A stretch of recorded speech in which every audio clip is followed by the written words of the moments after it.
you tell me about the presentations that your class made? What I did was something completely brand new this year. One of the things that we have to teach in Journalism 1 is journalism history. Journalism history can be kind of boring to some people. So what I thought was I would inject a little bit of student participation in that and have the students actually teach the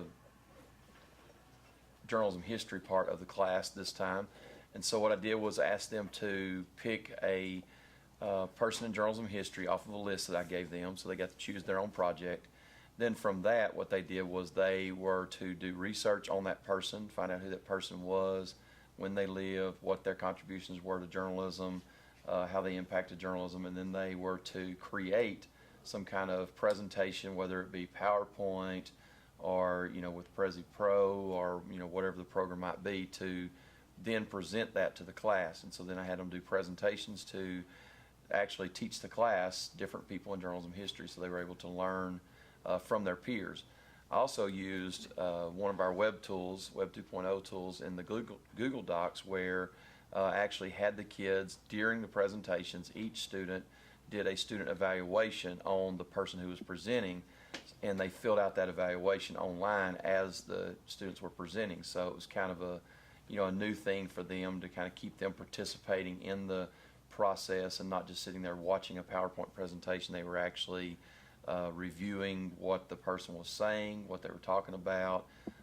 Therefore, I could kind of gauge that they were learning the history along with them actually listening to the project. So we kind of incorporated a lot of different tools in there.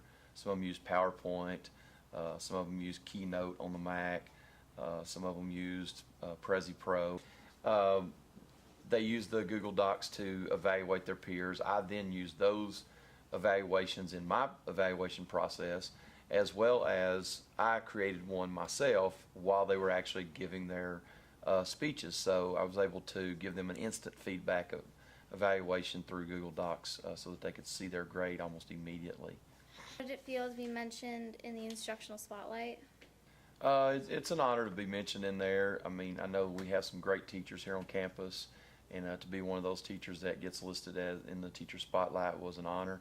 Of course, I don't really take a lot of pride in spotlights. It's more about the students and what they learn during the activities and how they grow, and eventually how they become performers on my staff and be able to go out in the real world and then become performers on somebody else's staff after they leave high school.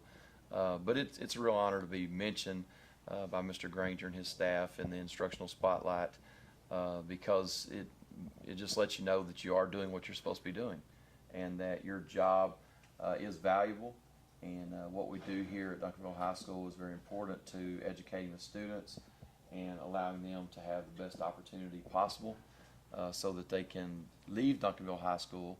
I think a lot of kids don't realize what we have available here at the high school for them, and one of the things I'd like to do as a teacher is to make sure they understand that there's a lot of things out there for them if they will just take the time to be a part of it and get involved in it.